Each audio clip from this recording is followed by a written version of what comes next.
Hey everybody, it's Scott, the Digital Marketing MBA. I just wanted to jump on here and make a quick video for you aspiring music artists, hip hop artists, rappers, people I've been talking to here on YouTube and on Instagram lately. This is something I've shared with a couple people. I shared it with somebody here at my house recently, and it was just shooting from the hip. So you got to take this with a grain of salt, but it's true no matter how it's presented. So some of these things, again, I'm just shooting from the hip. They aren't necessarily the best ideas, but you're going to get the general concept. You need to twist it and tweak it to make it work for you. But the main thing here is that we got so many people focused on vanity metrics. How many streams they got on Spotify, how many streams or YouTube video views they have, how many followers they have on Instagram or on these different platforms. And they're chasing these numbers. I got to get my streams up. I got to get my numbers up. I got to get my views up. I got to get my followers up. When really what you need to do in the beginning is change your focus to one thing.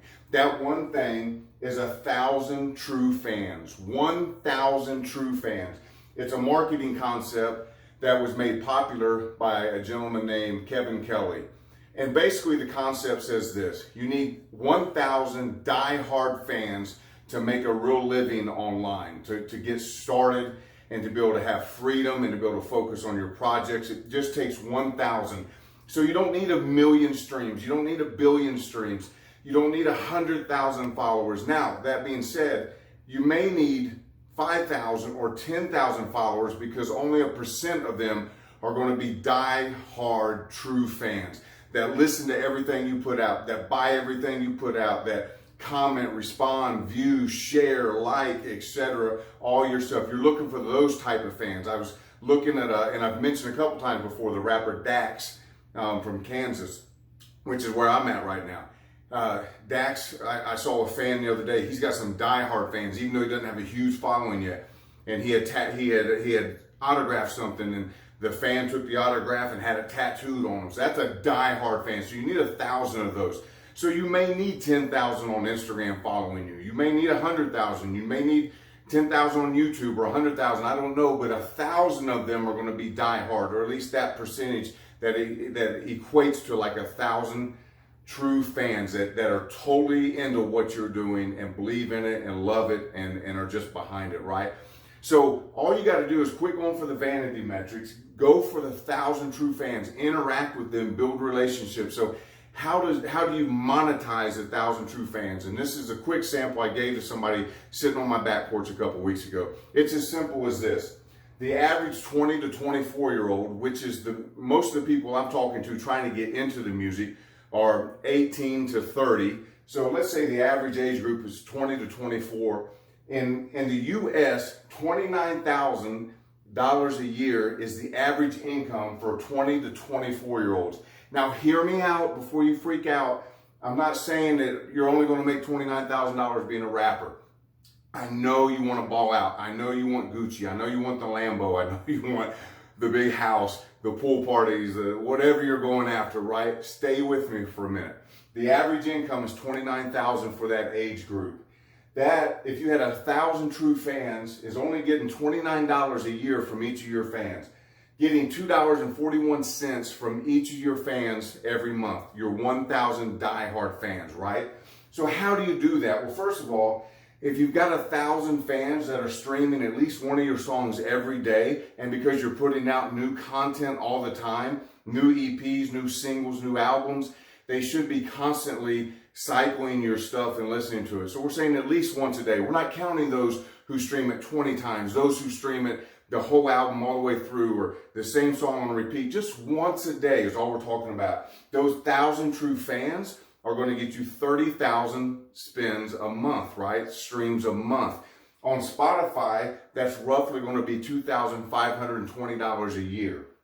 So if they stream more, if you get on a playlist, if there's some organic reach because they've been faithful in their streaming, or you've got a little more than 1,000 fans, that number will go up. But let's just say it's 1,000, only one song every day, 25-20 a year.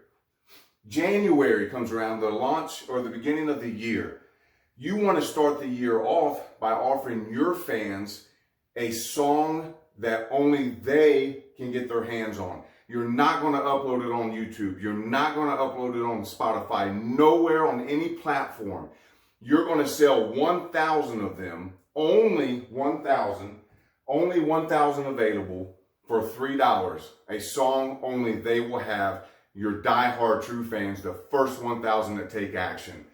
You're going to make $3,000 in January from that. We do the same thing again in May. So we've got a 4 or 5 month window where we're not selling anything. In May, we come up with a tank top with our logo, our picture, our song lyrics, something the fans will be into. We sell that tank top for an $11 profit. Again, only 1,000 available. The first 1,000 people to respond get it. Limited edition. That marketing technique creates scarcity, creates urgency. People act faster. I have sold tens of thousands of dollars worth of t-shirts online. I'm telling you that $11 profit on a tank top is easy, especially with a diehard fan. So now in the month of May, you made another $11,000. Now we jump ahead to August. You do a back to school show. You do it in a club, in a bar.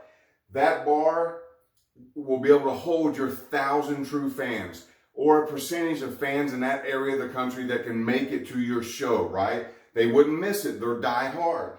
You get $10 a head. You get the cover charge at the door. The bar keeps the liquor sales, right? So $10 a head, you got at least 1,000 that show up. You just made $10,000 in the month of August. Now we jump to, let's say November, October, November. We start pushing out for Christmas time that your hoodie, it's got your logo just like the tank top or your image or your new song lyric or something different, or the Dabbing Santa like Charlie Dabley did with 2 Chainz. But you get some Christmas item you're going to push out, some hoodie or something. Then you put that on everybody's Christmas wish list. Again, there's only 1,000 available, and then you're turning it off. You create scarcity. You create urgency. $10 profit on each of those hoodies is a $10,000 quarter season, because we're going to sell it October, November, December, right? In total, when you look at this, $36,520 a year. Listen, your friends are working 40-hour work weeks.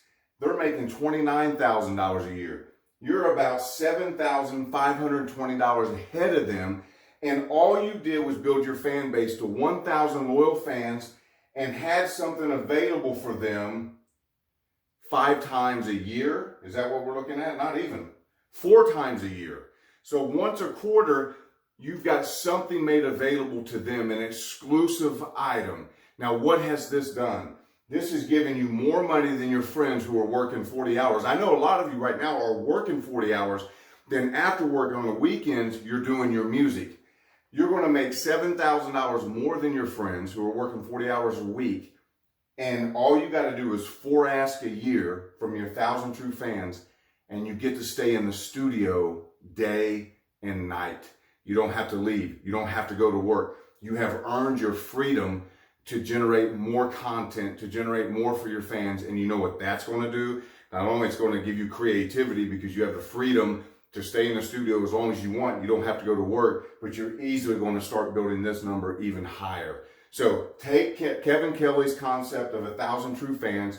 Forget about the vanity metrics. Don't worry about the big numbers. Start building real, authentic relationships with fans who are into your music and your style and what you're doing. Build real relationships with them, make them die hard, and then you're going to buy your freedom to be able to really pursue your music dream. I hope that's blessing. I hope that helps. Appreciate you tuning in.